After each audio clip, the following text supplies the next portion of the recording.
रुक करते हैं खबरों का। भले ही छत्तीसगढ़ में विधानसभा चुनाव में अभी वक्त है, लेकिन बीजेपी अभी से चुनावी मोड में आ चुकी है।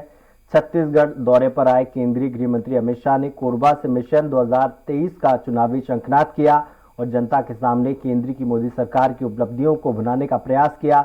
वहीं दूसरी तरफ कांग्रेस ने गृह मंत्री के छत्तीसगढ़ दौरे को लेकर बीजेपी पर जमकर निशाना साधा। का मिशन छत्तीसगढ़, गृह मंत्री अमित शाह ने संभाला मोर्चा, कोरबा से किया चुनावी शंखनाद, कांग्रेस का विपक्ष पर तीखा प्रहार। छत्तीसगढ़ की सत्ता में वापसी के लिए बेकरार बीजेपी अब पूरी तरह चुनावी मोड में आ चुकी है। वहीं इस बार छत्तीसगढ़ का किला फतह करने के लिए सियासत के चाणक्य कहे जाने वाले अमित शाह ने खुद मोर्चा संभाल लिया है। केंद्रीय गृह मंत्री शाह ने कोरबा से अपने चुनावी मिशन का शंखनाद किया। इस दौरान अमित शाह केंद्र सरकार की योजनाओं को भुनाते नजर आए और मोदी सरकार की उपलब्धियां गिनाई।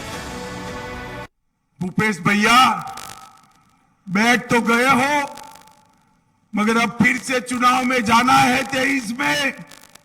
हमारे पास तो हमारे काम की लंबी सूची है। जरा कुछ किया हो तो 2-4 चीजें भी तैयार कर लेना। दूसरी तरफ कांग्रेस ने गृह मंत्री अमित शाह के दौरे को लेकर विपक्ष पर जमकर निशाना साधा। सीएम ने कहा कि अमित शाह विधानसभा चुनाव के हिसाब से नहीं बल्कि लोकसभा की तैयारी के हिसाब से आए हैं। इस दौरान सीएम ने कहा कि धर्मांतरण और सांप्रदायिकता बीजेपी के सबसे लोकप्रिय मुद्दे हैं। वहीं कांग्रेस संचार प्रमुख सुशील आनंद शुक्ला ने भी तंज कसते हुए अमित शाह को छत्तीसगढ़ में कांग्रेस के लिए लकी बताया। भारतीय जनता पार्टी और दूसरे उनके अनुषंगिक संगठन है, जरूर प्रदेश के हिसाब से उन्होंने फोकस किया है और उन्होंने 2 मुद्दे जो उनके बहुत प्रिय मुद्दे हैं, धर्मांतरण और सांप्रदायिकता, उसी को लेके चल रहे हैं और उसकी उनकी मास्टरी है।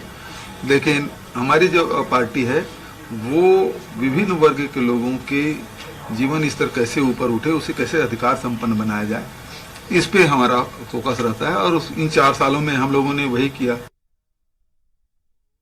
भारतीय जनता पार्टी के वरिष्ठ नेता केंद्रीय गृह मंत्री श्री अमित शाह छत्तीसगढ़ आ रहे हैं।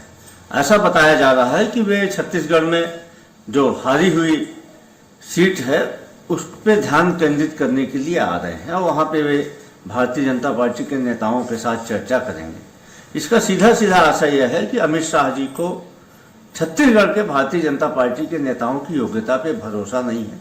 उन्हें भी मालूम है कि छत्तीसगढ़ में श्री भूपेश बघेल के कद का, उनकी योजनाओं को टक्कर देने के लिए, उनके व्यक्तित्व को टक्कर देने के लिए छत्तीसगढ़ में कोई नेता नहीं बचा है। इसके पहले भी भाजपा ने छत्तीसगढ़ में लगभग आधा दर्जन से अधिक केंद्रीय मंत्रियों को झोंका था, कुछ हासिल नहीं हुआ।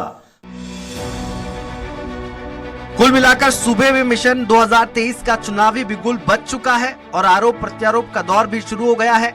रायपुर से संवाददाता दिलीप साहू की रिपोर्ट।